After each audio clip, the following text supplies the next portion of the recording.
Hey everybody, and thank you so much for tuning in with me, Latisha McKinney, and welcome to Designing with Latisha McKinney. Well, hello friends. This is your first time here. We would so absolutely love to have you. Our mission here is to inspire our audience with unique signature designs to create unforgettable memories. So if you would like to join our team, we would love for you to hit that subscribe button down below and turn on your bell ringer so every time we upload, you'll be the first to know. Okay friends, I am so excited to share this tutorial with you all. We are going to take an old mat, and you can use one from the Dollar Tree, rub it down with rubbing alcohol and make sure that it does have like some good protection up under it. Now I am only going to use 6 of the Dollar Tree mirrors. I want you to use the square ones, and I would love for you to place it on your mat just like this to make sure that it is like military style, because it's going to be so important, and I'm going to show you guys later on in the video why. Okay, so here's the fun part. We are going to take a permanent marker and just trace it around your mirror. That's all you're going to do, is just trace it around your mirror with a permanent marker.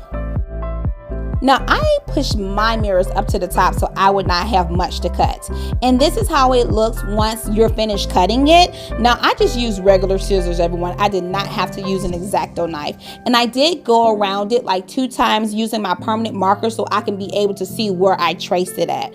Like you can see right here, I made sure I made it deep enough where I was able to see what I was cutting since I was using scissors.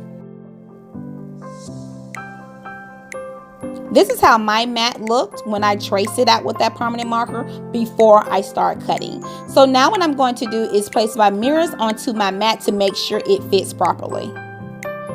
Now what I'm doing now is just placing my mirrors onto my mat to make sure that everything is lined up very well. And if you so happen to have a little bit of your mat left onto there once you measure your mirrors on there, you can just go back and just cut it off using an X-Acto knife or scissors.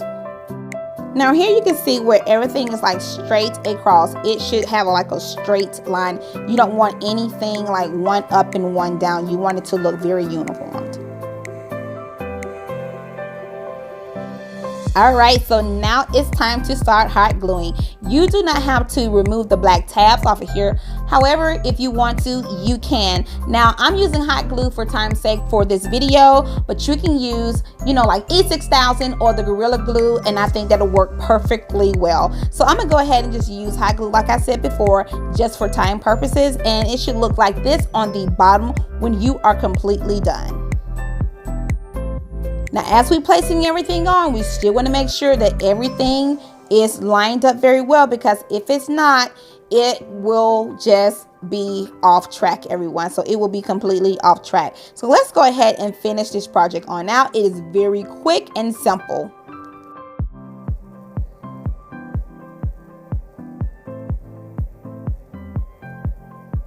So let's go ahead and place our last one on there, and we will be completely done with this project, and this is the outcome of it.